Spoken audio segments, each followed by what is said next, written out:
चेतना आपल्या सासरी जाऊन जेमतेम 1-1.5 वर्ष झाले असेल. माहेरी घर आणि आईवडिलांना खायला उठलं होतं. चेतना मात्र आपल्या संसारात एकूणच रमली होती. चेतनाचं बोलणं म्हणजे खूपच मोजकं. सासरी चेतना जास्त बोलायची नाही, म्हणून सासरी आपलं मत ते क्वचितच देत असे. सासरकडची मंडळी भारी चाकडू. नवीन नवीन चेतनाच्या माहेरची मंडळी आलेली सासूबाईंना आवडत नसे, म्हणून चेतना आधीच माहेरच्या मंडळींना सांगत असे, आलात तर जास्त काही बोलू नका. आपल्या लेकीला त्रास होऊ नये म्हणून तिचे आईवडील ही जास्त बोलायची नाही.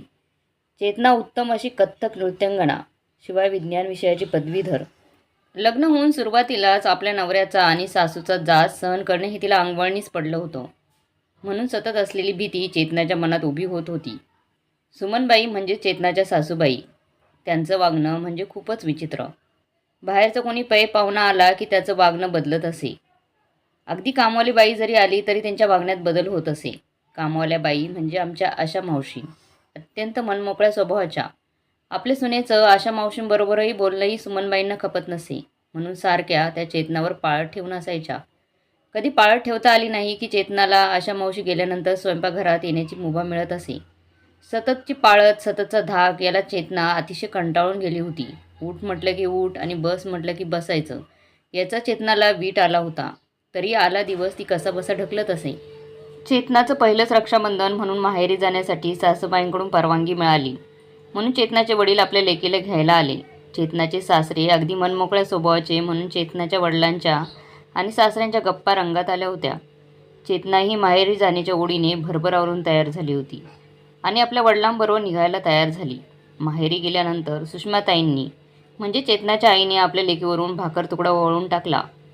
लेकीमुळे घराला घरपण आलं, या विचाराने सगळी माहेरची मंडळी भारावून गेली होती.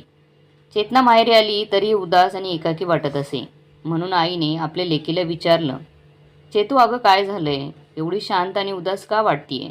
तेव्हा चेतना म्हणाली, आई सासूबाईंचं वागणं मला पटत नाही गं. पटत नाही म्हणण्यापेक्षा विचित्र वाटतं. म्हणजे नेमकं काय झालं? आईने असं विचारताच चेतनाचा फोन वाजला. नवऱ्याचा फोन आला म्हणून ती आनंदित झाली. पण तो आनंद एक क्षणिक होता. विकास म्हणाला, काय मग माहेरी गेली, सासरकडच्यांना विसरलीस की काय?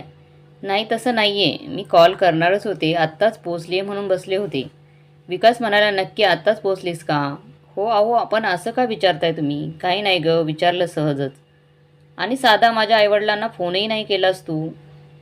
जरा त्याचंही भान ठेवायचं. मागे असं तुझी बोळवण केली तेव्हाही तू साधा मला फोन केला नाहीस का? इकडे आली की इकडच्यासारखं वागायचं आणि तिकडे गेली की जगाचा विसर पडतो तुला.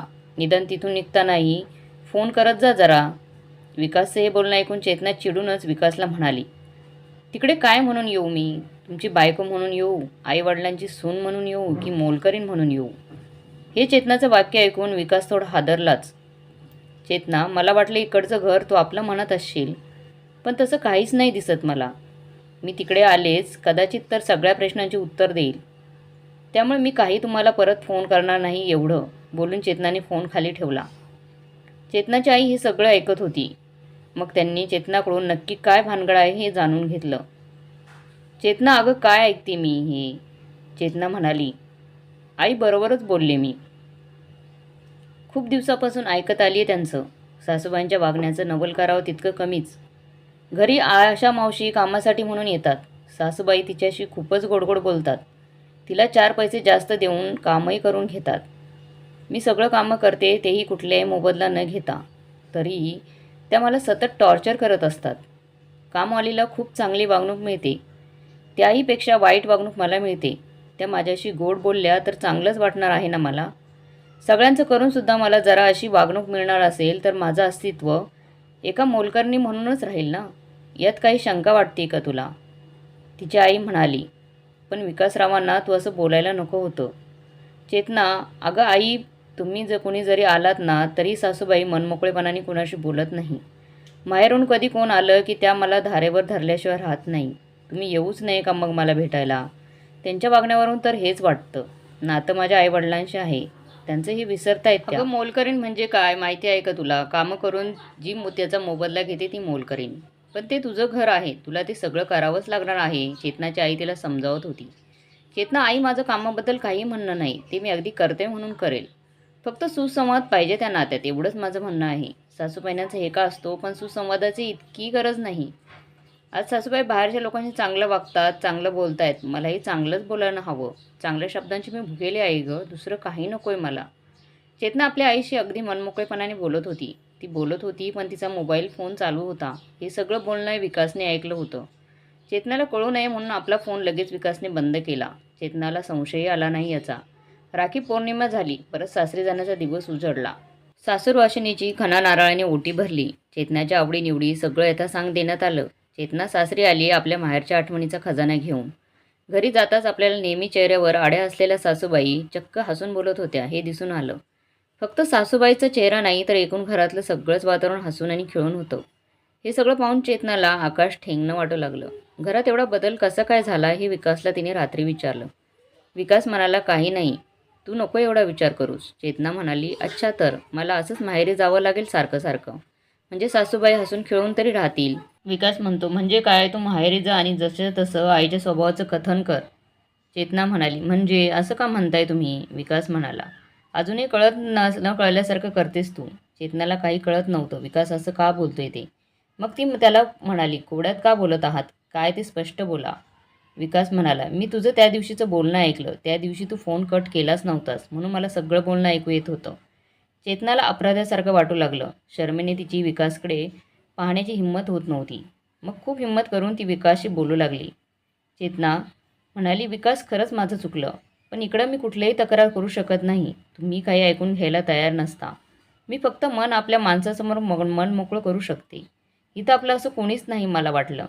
अगदी तुम्हीसुद्धा. आणि सगळ्यात महत्त्वाचं म्हणजे मनमोकळा संवाद असायला पाहिजे एकमेकात. तरच नाती फुलतात. संवाद होण्याऐवजी वाद झाले तर ते वाद विकोपाला जाऊन नाती दुभंगतात.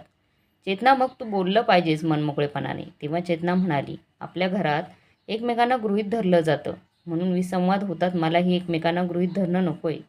विसंवादाचं मूळ कारण असतं गृहीत धरणं. खरंच मला माहिती नव्हतं तू हे सगळं ऐकत होतास ते.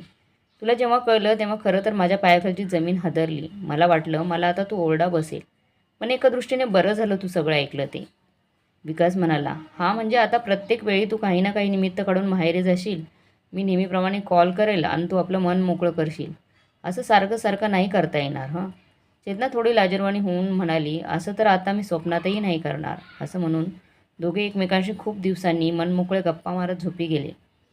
मंडळी, कुठलंही नातं टिकवायचं असेल, फुलवायचं असेल तर एकमेकात मनमोकळा संवाद हा असायलाच हवा. यात कुठल्याही इगो किंवा ॲटिट्यूड असता कामा नाही. बऱ्याचदा एकमेकाच्या शैक्षणिक बाबतीत, दिसण्याच्या बाबतीत, बोलण्याच्या पद्धतीवरून इगो किंवा ॲटिट्यूड आडवा येतो. मग याचा परिणिती म्हणून नाती जुळण्याऐवजी तुटतात. म्हणूनच आपण ॲटिट्यूड किंवा इगो बाजूला ठेवून कधीकधी नाती जपण्याचा प्रयत्न करायला हवा. मित्रांनो, तुम्हाला काय वाटते हे कमेंट बॉक्समध्ये नक्की कळवा. व्हिडिओ चांगला वाटला तर लाईक, शेअर, सबस्क्राईब जरूर करा.